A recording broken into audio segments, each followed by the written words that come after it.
کھل کر ذرا بتائیں نا عوام کو کہ ہاتھ دکھانا اس بارے میں شریعت مطہرہ میں ممانعت ہے.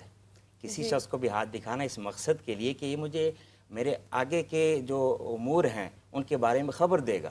ٹھیک ہے, اس لیے لوگ جا کے ہاتھ دکھاتے ہیں کہ مجھے بتائیں کہ میں فلاں جگہ شادی کرنے لگا ہوں یا لگی ہوں, ٹھیک ہے, میرے لیے بہتر ہے یا نہیں. یہ تو اللہ تعالیٰ کو علم ہے. شریعت میں منع کیا گیا کسی کو ہاتھ جا کے دکھانا, واضح طور پہ حدیث پاک میں موجود ہے. ایک حدیث میں یہاں تک آتا ہے کہ جو شخص اللہ تعالیٰ کے ساتھ کسی کو شریک نہ ٹھہرائے اور کسی نجومی کے پاس جا کے ہاتھ نہ دکھائے وہ شخص جنت میں داخل ہوگا. ٹھیک ہے, اس کے اگر برعکس دیکھا جائے, جو شخص جا کے ہاتھ دکھائے گا اور یقین رکھے گا کہ اس نے جو بتایا ہے بالکل صحیح ہے. مفتی صاحب نے کہا کہ یقین نہیں ہے, یقین کامل نہ ہو. آپ اگر ضنی طور پہ دیکھیں نا کسی بھی علم کو, آپ مثال کے طور پہ قرآن میں آتا ہے کہ اللہ تعالیٰ ہی کے لیے یہ چیزیں خاص ہیں. بارش کب ہوگی, کوئی مادہ جو ہے وہ کیا جنے گی, مذکر جنے گی یا مؤنث جنے گی, یہ تمام کی تمام چیزیں جو ہیں یہ اللہ تعالیٰ کے ساتھ خاص ہیں. یعنی غیب کا علم اللہ تعالیٰ کے لیے خاص ہے.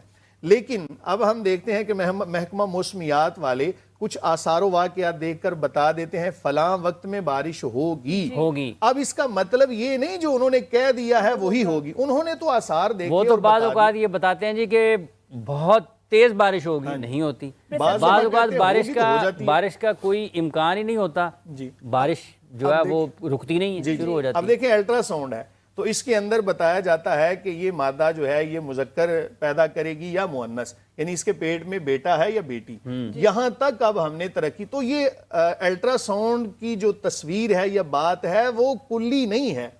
اس کو آپ گمان کے طور پہ لے سکتے ہیں کہ جو انہوں نے کہا ہے وہ بھی یہ کہتے ہیں کہ 90% چانس ہے ان تمام چیزوں کے. تو اسی طرح اگر کسی نے زن کے طور پر, گمان کے طور پر ان چیزوں کو لے لیا تو وہ یقین یہ رکھے کہ حقیقی طور پر جو مالک کائنات ہے, جو خالق ہے, جو میرے مقدر کو بدل سکتا ہے, تمام قسم کے علوم اللہ تعالیٰ ہی کے لیے. اللہ تعالیٰ کے پاس یہ جو آپ نے علم کی بات کی ہے زنجانی صاحب, یہ دو مختلف قسم کے خیالات ہیں اس حوالے سے. جو جس شعبے سے آپ کا تعلق ہے, جس کام کے ساتھ آپ جڑے ہوئے ہیں, تو آپ ذرا بتائیے گا اس حوالے سے. ابھی یہاں پر قاری صاحب نے بتایا کہ بالکل نہیں جانا چاہیے, مفتی صاحب نے یہ فرمایا ہے کہ اس میں کچھ اس قسم کی چیزیں موجود ہیں کہ آپ ایک گمان یا ایک علم کے طور پر لے سکیں. اچھا قاری صاحب, جب ہم یہ بات کرتے ہیں, قاری صاحب آپ بتائیں, اب جیسی ابھی محکمہ موسمیات کی ایک مثال پیش کی قاری صاحب نے, الٹرا ساؤنڈ کے حوالے سے بھی ذکر کیا ہے.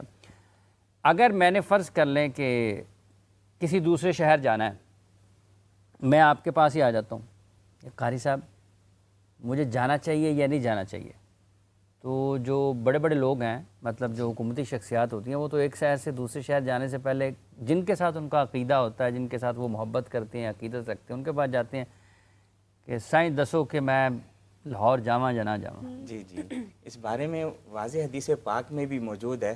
حضرت جابر رضی اللہ تعالی عنہ سے بھی روایت ہے کہ رسول اللہ صلی اللہ تعالی علیہ وسلم نے ارشاد فرمایا کہ کوئی بھی کام میں جب تردد پیدا ہو جائے, ٹھیک ہے, یہ سفر کا ظاہرہ معاملہ ہے, اس میں بھی اگر تردد پیدا ہو گیا مجھے جانا چاہیے یا نہیں جانا چاہیے, تو اس سلسلے میں اپنے رب سے استخارہ کیا کرو. اسی طرح سے ایک اور روایت بھی شامی میں موجود ہے, حضرت انس رضی اللہ تعالیٰ. اچھا مفتی صاحب, ایک اور قطع کلامی کی معذرت چاہتا ہوں, یہ بالکل آپ اس میں بتائیے گا.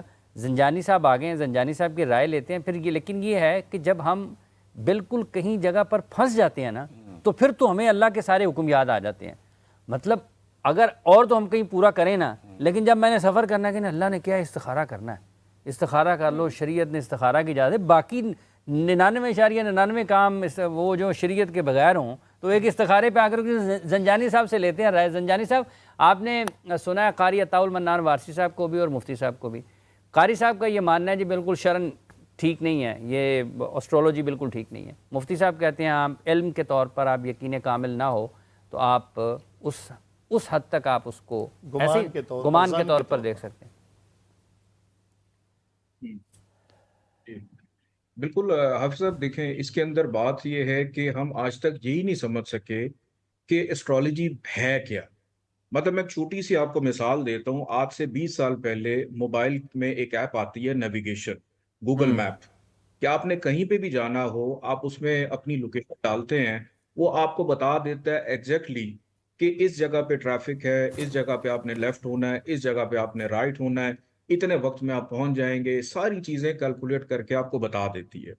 یعنی اگر ایک ڈاکٹر آپ کو یہ کہہ دے کہ آپ کے جسم میں وٹامن ڈی کی کمی ہے اور آپ سورج کے سامنے بیٹھا کریں، ایسٹرولوجر بھی یہی دیکھ کے بتا رہا ہوتا ہے کہ آپ کے ذائچے میں کہیں نہ کہیں سن کی پرابلم ہے، آپ اس کے مطابق اپنی پریکاشنز کریں۔ بینگ اے مسلم، ہمارا عقیدہ ہے 100% اللہ کی ذات ہے۔ میں اس کو اس طرح سے دیکھتا ہوں کہ سورہ بروج میں اللہ تعالیٰ برجوں والے آسمان کی قسم کھاتا ہے۔ سورہ یونس کی آیت نمبر 5، جس کے اندر اللہ تعالیٰ یہ فرماتے ہیں کہ سورج کو میں نے چمکتا ہوا بنایا روشن، اور چاند کو منور بنایا، اور اس کی منزلیں مقرر کر دی۔ یہ جو منازل ہیں نا، یہ ہماری ایسٹرولوجی کے اندر کہ مون جب پوری دنیا کا چکر لگا رہا ہوتا ہے تو وہ 27 منازلیں ہیں۔ ہر منازل یعنی ہر ٹرانزٹ کے اوپر وہ ایک اثر دے رہا ہوتا ہے، اور ہر انسان، جیسے سمندر ہے، جب 14ویں کا چاند ہوتا ہے تو سمندر کی لہریں ابھرتی ہیں زیادہ، جب پہلی کا یا اماوس کی راتیں ہوتی ہیں تب سمندر کمزور ہو جاتا ہے، پھر خواتین کے ایام منسلک ہوتے ہیں۔ ہیومن گروتھ پلانٹس کے ساتھ منسوب ہے، ہمارے بلڈ کی جو سرکولیشن ہے وہ مارس کنٹرول کر رہا ہوتا ہے۔ پھر اس کے بعد ہماری داڑھی کے جو بال نکلتے ہیں، ہمارے ٹیسٹ برڈز ہیں کہ اگر میں سورج کو ایک لمحے کے لیے غائب کر دوں تو ہمیں کھانے کا ٹیسٹ ہی نہیں آئے گا، وہ ختم ہو جائے گا۔ کہ اللہ تعالیٰ نے آسمان میں سورہ انبیاء، پھر اس کے بعد سورہ قمر ہے، پھر اس کے بعد بہت ساری ایسی سوروں کے اندر اللہ تعالیٰ نے کہا ہے کہ علم رکھنے والوں کے لیے اس میں نشانیاں ہیں۔ اور ہم بھی اگر ایسٹرولوجی کر رہے ہوتے ہیں تو ہماری بھی کوشش یہی ہوتی ہے کہ خدا نخواستہ ہم کوئی دعویٰ نہیں کرتے یا کسی کو گمراہی کے اس میں نہیں لے کر آتے، ان کو گائیڈ کرتے ہیں کہ آپ اپنے یہ صدقات دیں۔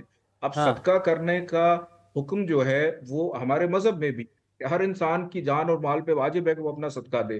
آج سے پہلے ہماری دادی، ہماری مائیں بچوں کے سر سے لال مرچیں وار کے پھینک دیتی تھی کہ بچے کی ضد کم ہو جائے، اس کا غصہ ٹھنڈا ہو جائے۔ لیکن ایک ایسٹرولوجر جب بتاتا ہے کہ اس کا تعلق مارس کے ساتھ ہے، مارس جو ہے وہ اگریشن پیدا کرتا ہے، مارس غصہ دیتا ہے، مارس جو ہے وہ جنگ و جدل کا سیارہ ہے، اس کی وجہ سے اس کے اندر یہ ضد آ جاتی ہے۔ پھر کیوں بزرگ یہ کہتے تھے کہ چڑھتے ہوئے چند وچ کم کریا کرو، کہ مون جب اچھی پوزیشن پہ جا رہا ہو تو اس وقت جو ہے وہ کام کرنا چاہیے۔ تو ہم اس کو سائنٹیفکلی لیتے ہیں۔ دیکھیں، ریلیجس پوائنٹ آف ویو وہ ایک ڈیفرنٹ چیز ہے۔ اب تو ناسا کی بھی سائٹ پہ آپ جائیں تو ناسا بھی باقاعدہ یہ بتاتی ہے کہ جوپیٹر جب اپنی پوزیشن چینج کرتا ہے تو وہ زمین پہ کیا اثرات، یہ جو گلوبل وارمنگ ہے، اب گلوبل وارمنگ جب ہوتی ہے تو وہ ہر معاشرے پہ، ہر انسان پہ ذاتی حیثیت سے اثر انداز ہوتی ہے۔ ہر انسان کا ایک خالہ نور ہے، قوس و قزح کے 7 رنگ ہیں، اور ان 7 رنگوں کو ہر پلانٹ کنٹرول کر رہا ہوتا ہے۔ اس میں جب کمی ہوتی ہے، اس میں جب زنجانی صاحب زیادتی ہوتی ہے اس کا تو آپ مطلب کی یہ ہے، نارمل لائف۔ اس کا مطلب یہ ہے کہ یہ اس کو ایک علم کے طور پر لوگ لیتے ہیں، اور اس کو ایک علم کے طور پر ہی، جیسے آپ نے حوالہ دیا قرآن کی آیات کا حوالہ دیا ہے، مفتی صاحب آپ اس کے اوپر ذرا ضرور فرمائیے گا۔ جی بالکل ایسا ہی ہے۔ قرآن مجید فرقان حمید میں ارشاد باری تعالیٰ تبارک الذی جعل فی السماء بروجا وجعل فیہا سراجا وقمرا وقمرا منیرا۔ اگر آپ اس کی تفسیر کو کھولتے ہیں، بالکل بروج کا ذکر ملتا ہے۔ آپ تفسیر جلالین کھول لیں اور کوئی بھی تفاسیر جو ہیں تو بروج کا ذکر، پھر ان کی منازل کا ذکر، والسماء ذات البروج، بالکل۔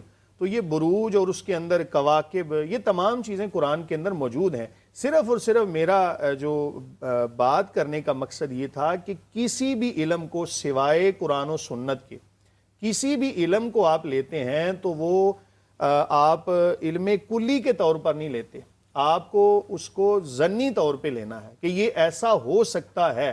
اس کے برعکس بھی ہو سکتا ہے۔ جب آپ یہ بتا دیں گے نا کسی کو کہ آپ کے جو اشارات ہیں، آپ کی پیشانی یہ بتا رہی ہے، آپ کے جو سیارے ہیں یا آپ کے ستارے وہ یہ بتا رہے ہیں، آپ نے اپنے علم کی روشنی میں جو بھی رائے قائم کی تو آپ اس کو حتمی رائے نہ کہیں، آپ اس کو صرف یہ کہہ دیں کہ میرا علم یہ کہتا ہے کہ ایسا ہو سکتا ہے۔ لیکن اگر ظاہر ہے اللہ تعالیٰ چاہے تو اس کے برعکس بھی ہو سکتا ہے، جس طرح میں نے ابھی محکمہ موسمیات کی مثال دی، الٹرا ساؤنڈ کی مثال دی، اور یہ تمام چیزیں اس بات پر دلالت کر رہی ہوتی ہیں کہ ہمارا جتنا بھی علم ہے وہ سب کا سب علم ناقص ہے۔ علم کامل اللہ تعالیٰ کی ذات ہے، اور جو قادر مطلق ہے، ہمارے تمام تر معاملات اللہ تعالیٰ کے سپرد ہیں.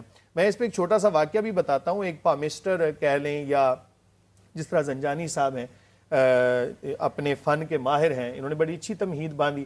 وہ ایک بندہ آ گیا تو اس نے اپنا ایک امام صاحب تھے, ان کو آ کے بتایا کہ جی میرا علم یہ کہتا ہے. تو آپ نے اس کو سمجھانے کے لیے کہا کہ یہ جو گھڑی ہے اس کے اوپر ابھی ٹائم کیا ہو رہا ہے. اس نے کہا مثال کے طور پہ 12:30 ہو رہے ہیں. تو مثال دے رہا ہوں. تو اس نے کہا جی 12:30 ہوں گے. آپ نے فرمایا کہ یہ جو بڑی سوئی ہے اس کی بڑی, یہ کتنی دیر کے بعد 12 کے اوپر جائے گی. اس نے کہا جی 30 منٹ کے بعد.